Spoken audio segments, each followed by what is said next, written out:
your attention, for example, is mediated by unconscious forces. And you know that perfectly well. And this is another Freudian observation.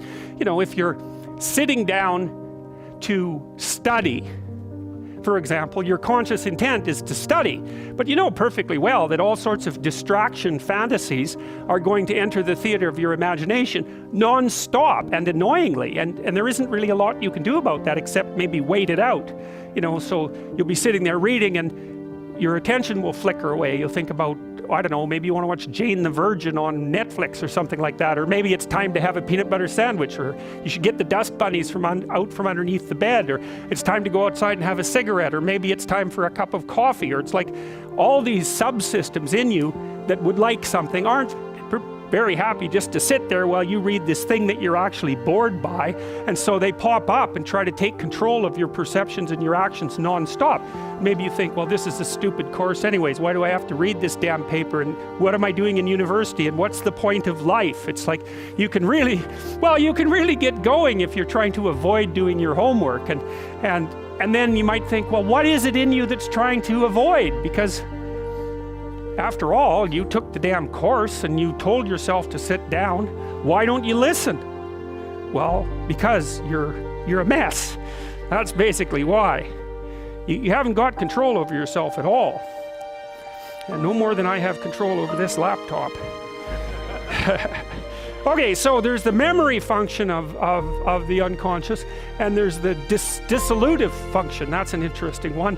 The unconscious contains habits, once voluntary, now automatized and dissociated elements of the personality, which may lead a parasitic existence.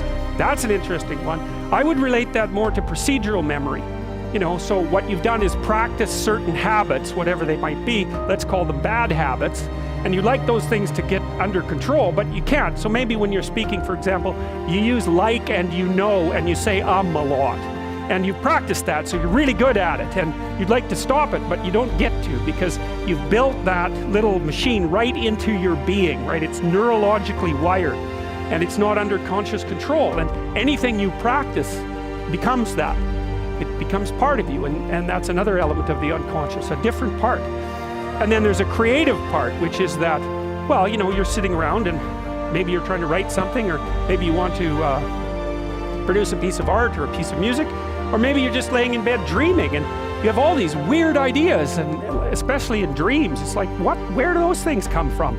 And even more strange, one of the things that's really weird about dreams, and almost impossibly weird, is that you're an observer in the dream. It's like a dream is something that happens to you. Well, you're dreaming it, theoretically, so how is it that you can be an observer? It's almost like you're watching a video game or a movie, but you're producing it, at least in principle, although the psychoanalysts would say, well, no, not exactly. Your ego isn't producing it. Your unconscious is producing it. It's a different thing. It's a different thing. And of course, Jung would say, well, it's deeper than that. The collective unconscious might be producing it. It's in some sense, it isn't you exactly, or it isn't the you that you think of when you think of you. And that's the ego from the Freudian perspective, the you that you identify with. That's the ego. And outside of that is the unconscious, the id. That's more the place of impulses, and you could think about those as the biological subsystems that can derail your thinking, right? And that govern things like hunger and sex and aggression, and your basic instincts is another way of putting it. And it's a reasonable way of thinking about it, because these are subsystems that you share with animals. You share them certainly with mammals. You share most of them with reptiles. You share a lot of them with amphibians, and even going all the way down to crustaceans, there's commonality, for example, in the dominance hierarchy circuits. And so these are very, very old things. And the idea that you're in control of them is, well, you're not exactly in control of them. And I would say the less integrated you are, the less you're in control of them, and the more they're in control of you. And that can get really out of hand. You can be like with people who have obsessive compulsive disorder, for example, which seems to be, I would say, the dissolutive elements in some sense of the unconscious, the way that it's portrayed here. Poor people with obsessive compulsive disorder, they can spend half their time doing things that they can't really control, and they have very strong impulses to do them, and it's very hard on them to block them.